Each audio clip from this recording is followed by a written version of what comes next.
অহবল্লে অধিকানি পদার্থ ভঙ্গি বলগুণী কিবা মধুময় অঙ্গভঙ্গি কমল বিশাল লোচন বাল্য চপলতা হাসিতে কিবা মিষ্ট বচন। মাস্টারমশাইয়ের ভারাক্রান্ত চিত্তটা যেন সম্পূর্ণ শরীরটা যেন হালকা লাগছে, সমস্ত ভারটা যেন এক নিমেষে নেমে গেল। স্ফূর্তিতে আনন্দে তিনি যেন একেবারে মাতোহারা হয়ে উঠেছেন। কিন্তু মনেতে প্রশ্ন জেগেছে, তুমি কি কেবল শরণাগতের পাপহারক? তিনি দাঁড়িয়ে দাঁড়িয়ে ভাবছেন, আরেকটি কথা স্মরণ করছেন। নারদ তার নিজ প্রিয় শিষ্যকে বলেছিল, তাই তো আজ আমি সচক্ষে দেখছি। তবে কি ইনি জীবের কল্যাণ সাধনে ব্রতী হয়ে জগতের তত্ত্ব রহস্য ও জীবের যে জ্ঞাতব্য বিষয় সেটাই কি প্রকাশ করছেন? এই মহানগরীতে, এই গঙ্গাতট ভূমে ইনি কে? বিশাল দুরহ যে বেদশাস্ত্র, সেই বেদশাস্ত্রকে দুর্মেদ্য জনের ধারণার অতীত করে গ্রামীণ ভাষায় সহজ করে শোনাচ্ছেন। ইনি কে? কৃপাবৎসলা শ্রী নারদ তো তার শিষ্যকে বলেছিলেন, যথাহর ভগবতী নৃণাং ভক্তি ভবিষ্যতে সর্বাত্মন অখিল আধারে ইতি সংকল্প বর্ণয় বর্ণয়, অর্থাৎ বর্ণন করো। এই ঘোর কলিকালে সদাচার, যোগমার্গ, তপস্যা সবকিছু তো লুপ্ত হয়ে গেছে। আজকে দিনে অসাধু প্রসন্ন হচ্ছে আর সাধু হচ্ছে বিষণ্ণ। তাই মাস্টারমশাই ভাবছেন, আজ আমি এই ভাগবত প্রবচন রূপ জ্ঞানযজ্ঞে প্রেম রসাবহ ভক্তির কথা শ্রবণ করে আমি প্রসন্নতা লাভ করছি। তাতে তো আমার প্রেমমুগ্ধতা বেশ বাড়ছে। আজ আমি প্রমাণ পাচ্ছি, যেখানে কথা সুধা সেখানেতেই প্রভু বিরাজ করেন। কারণ এটি যে প্রভুর নিজ মুখেই অঙ্গীকার বাণী। শ্রী শ্রী লীলাকথা সভায় প্রভু যে স্বয়ং সকল শ্রোতার হৃদয়ে বিরাজ করেন। তাই এই অল্প সময়ে আমি যা শুনলাম তাতে তো এটি প্রমাণ হলো। দারিদ্র দুঃখ জড় জর্জিতানাং মায়া পিশাচি পরিমর্দিতানাং সংসার সিন্ধু পরিপাতিতানাং ক্ষেমায় বৈ ভাগবতং প্রগাঢ় জ্যোতি ক্ষেমায় বৈ ভাগবতং প্রগাঢ় জ্যোতি। আমার এই প্রার্থনা ওই প্রেমাদ্র কোমল হৃদয়কে কি বিগলিত করতে পারবে? প্রার্থনা বাক্য। শ্রোতা, 5000 বছর বা 5030 বছর আগে একটি ধ্বনি শোনা গিয়েছিল, কৃষ্ণ একগম্য বাক অর্থ যাসাং লেখিতুম ঈশতে তা এব করুণামজ্জহ শ্রী কুবস্ত মত আগ্রহং। এই স্তোত্রটি মাস্টার মশাইয়ের মুখস্থ ছিল। এটির অর্থ হল যে প্রেমবতী শ্রীকৃষ্ণ প্রেয়সীগণের বাক্যের অর্থ একমাত্র তাদের প্রাণবল্লভ শ্রীকৃষ্ণই জানেন। তথাপি আমি যে তার ব্যথায় প্রবৃত্ত হচ্ছি, এটি তো করুণাময়ী ব্রজ কুমারীগণ কেবলমাত্র আমার আগ্রহের দিকেই কৃপাদৃষ্টি সঞ্চার করছেন। মাস্টারমশাই সারাটা রাত্রি ধরে দৈনময় প্রার্থনা গীত গেয়েছেন। শ্রীম তিনি যে স্বয়ং পরমহংস শিরোমণি শ্রী সুখদেবজি, তা কিন্তু তিনি জানছেন না। এবারের লীলা একেবারে গোপন লীলা, তাই তো শ্রী সুখদেবজি নাম নিয়েছেন মহেন্দ্র।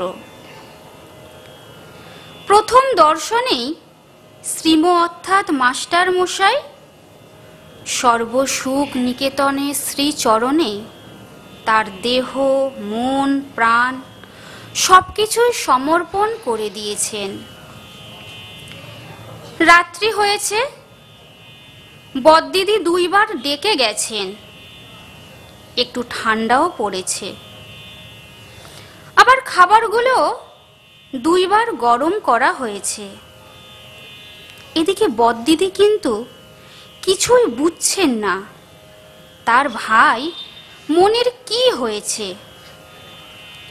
ভাইয়ের দশাটি বদ্দিদি তো জানেনই না যে তার ভাই মনি অতীব দুর্লভ বস্তু বিশুদ্ধ প্রেম লাভ করেছে।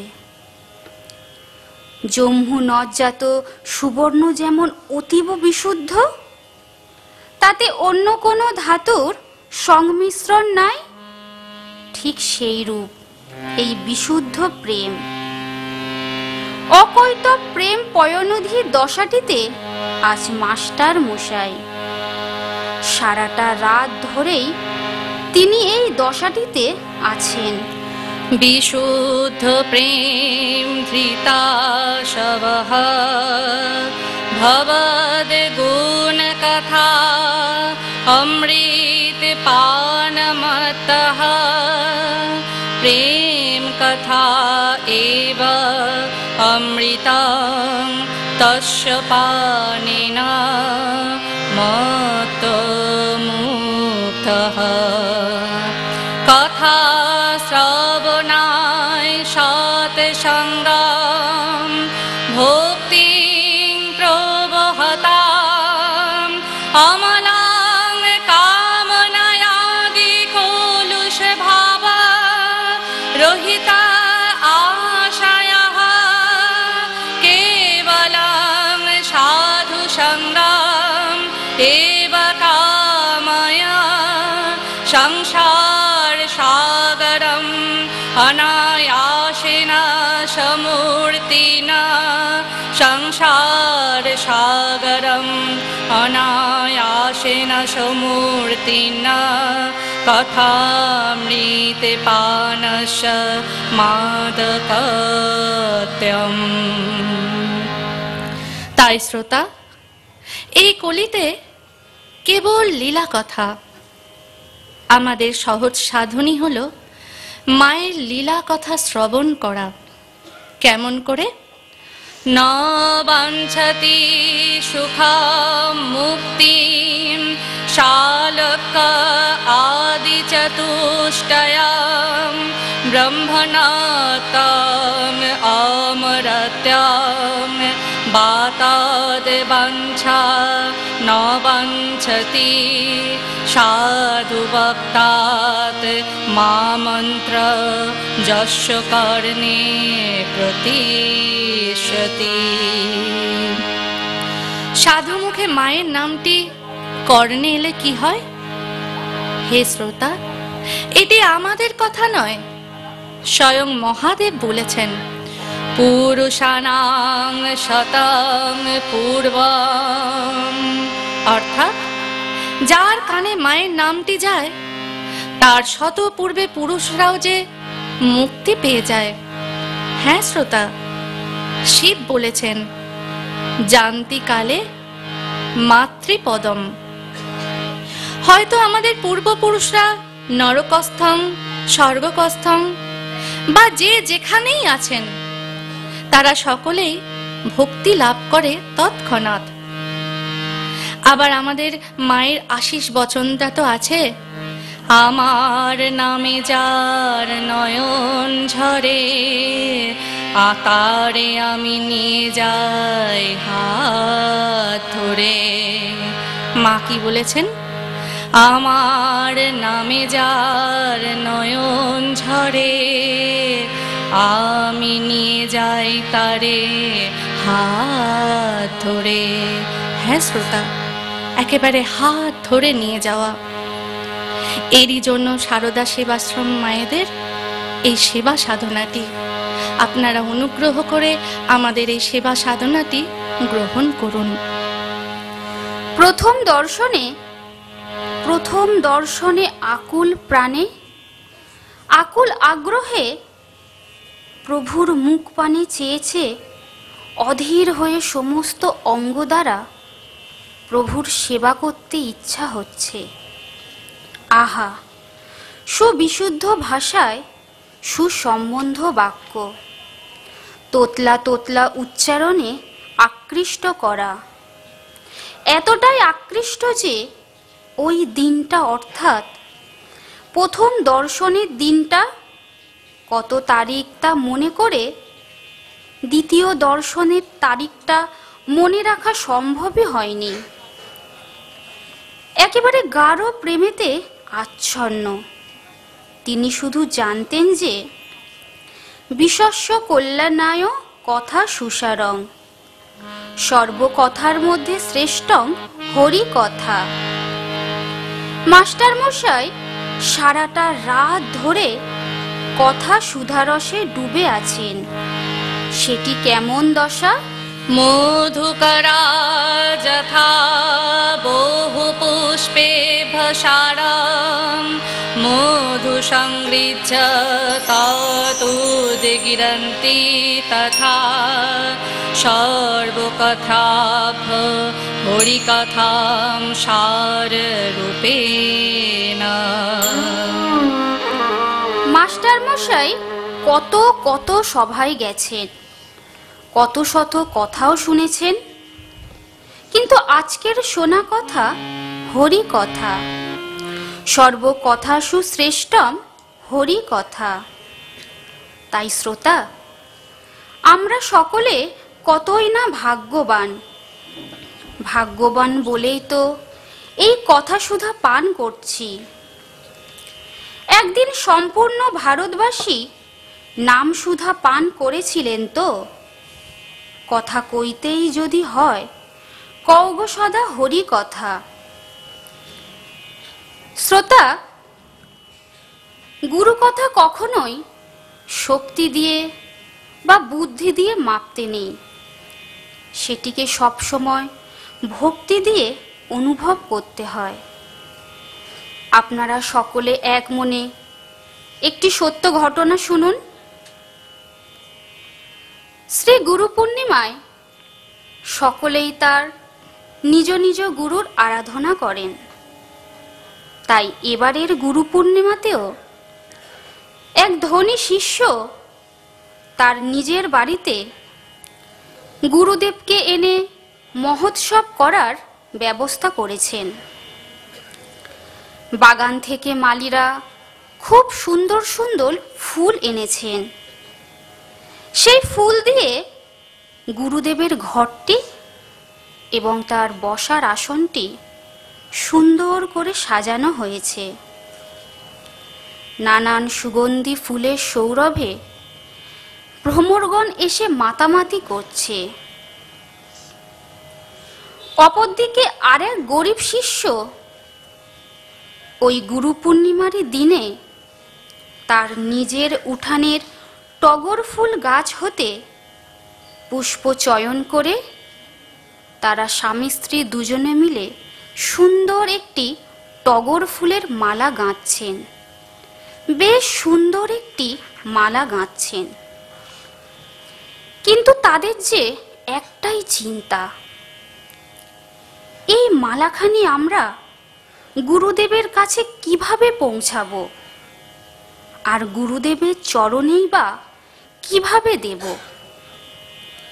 আমাদের তো নিজের হাতে গুরুদেবকে মালা পরানোর যোগ্যতাই নেই। তারা স্বামী স্ত্রী দুজনে সমানে চোখের জল ফেলছেন। এমন সময় প্রাতঃভ্রমণে গুরুদেব রাস্তায় হাঁটতে হাঁটতে সেই গরিব শিষ্যটির দুয়ারে এসে হাজির হলেন। গুরুদেবকে এইভাবে হঠাৎ দর্শন করে তারা স্বামী স্ত্রী দুজনে খুবই আনন্দিত হয়েছে। এবার গুরুদেবকে ভক্তি ভরে প্রণাম করে তাদের গাঁথা সেই টগর ফুলের মালাটি গুরুদেবের চরণে দিতে যাবে, ঠিক সেই সময় গুরুদেব ইশারা করলেন, চরণে নয়, ওই মালাটি আমার গলাতে পরিয়ে দাও। তারা স্বামী স্ত্রী দুজনে মিলে গুরুদেবের গলাতে সেই টগর ফুলের মালাটি পরিয়ে দেন। এরপর গুরুদেব আবার সেই ধনী শিষ্যের বাড়িতে চলে যান। এদিকে গুরুদেবের গলায় মালা দেখে ধনী শিষ্যটি তখন বললেন, এ কি, গুরুদেবের স্নান হয়নি, নতুন বস্ত্র ধারণ করেননি, পূজা আরাধনা ভোগ নিবেদন কিছুই তো হয়নি, আবার পূজা আরাধনা আরতি স্তবপা তো হয়নি, অথচ গুরুদেব মালা কেন ধারণ করেছে? সে তখন বাড়ির সকলকে ডেকে ডেকে জিজ্ঞাসা করতে লাগলো, তোমরা মালা গেঁথেছ? তোমরা গুরুদেবকে মালা পরিয়েছ? সকলেই তখন বলছে, না, আমরা তো মালা গাঁথিনি, আমরা তো কেউ মালাও পরাইনি। তখন শিষ্যটি বলছে, আমার বাড়িতে আমার গুরুদেব এসেছে, অথচ মালা কে পরালো? যাই হোক, সেদিন সারাদিন ধরে মহোৎসব হলো। পরের দিন সকালবেলা গুরুদেবের ওপর খুবই অভিমান করে ধনী শিষ্য গুরুদেবকে বিদায় করলেন। এদিকে গুরুদেব আবার সেই গরিব শিষ্যের দুয়ারে এসে হাজির হয়েছেন। গুরুদেবের ইচ্ছা, গরিব শিষ্যের এই ভাঙা কুটিরেই আজ অন্ন সেবা করবেন। ওই গরিব শিষ্যের স্ত্রীও গুরুদেবেরই শিষ্যা ছিলেন। শিষ্যাটি তখন বলছেন, হ গুরু, যখন আইছো বাপ, তখন এক মুঠা ভাত না খাইয়ে যাইতে দিবক নাই। তার উত্তরে গুরুদেবও মাথা নাড়লেন। গুরুদেব ধনী শিষ্যের ঘর হতে অনেক ভারী ভারী থলি বইতে গিয়ে একেবারে ঘেমে গেছেন। তিনি তার গায়ের জামাটি খুলে দেয়ালে টাঙিয়ে দিয়েছেন। গুরুদেবের ইচ্ছা, ওই ভারী ভারী থলিগুলি শিষ্য তার বাড়িতে পৌঁছে দেবে। এদিকে শিষ্যের বাড়িতে যে একটিও কানাকড়ি নেই। শিষ্যের বউ তখন স্বামীর হাতে কিছু পয়সা দিয়ে বাজারে পাঠালো, আর তাকে বলল, শুনেইছ গো, গুরুর গায়ে মাখার সরিষার তেল নিবেক, গুরুর মাথায় মাখার তেল নিবেক, গুরুর চরণে দেওয়ার সুগন্ধি নিবেক। তেল এনে তারা স্বামী স্ত্রী দুজনে মিলে গুরুদেবকে মাখাচ্ছে, আর ওদিকে গুরুদেবের জন্য রান্নাও হচ্ছে। পুকুরের বড় বড় পদ্ম পাতা, মাটির গ্লাসে জল, মাটির বাটিতে ডাল, শুক্তো, দই পটল, পোস্তর বড়া, ছানার কালিয়া, আলুর দম, ঘি ভাত, মিষ্টান্ন সব কিছু সাজিয়ে গুছিয়ে তাতে তুলসী পাতা দিয়ে তারা গুরুদেবকে নিবেদন করলেন। গুরুদেবও মহা আনন্দে ভোজন করলেন। ভোজন অন্তে গুরুদেব একটু বিশ্রাম করলেন। বিশ্রাম থেকে উঠে হাত মুখ ধুয়ে জামা পরতে যাবে। জামাটা হাতে নিতেই গুরুদেবের সে কি চিৎকার, হ্যাঁ রে লফরা, শোন এদিকে আয়, আয় বলছি। গুরুদেবের চিৎকার শুনে বউটা তখন হাত জোর করে এসে দাঁড়িয়েছে আর বলছে, গুরুদেব, সেবাতে কিছু ত্রুটি হয়েছে? গুরুদেব তখন বলছেন, আমি তো লফড়াকে ডাকলাম, লফড়া কই? লফড়া তখন আসলে গুরুদেব তাকে আদেশ দিলেন, তোর সমান মোটা একটা বাঁশ নিয়ে আয়।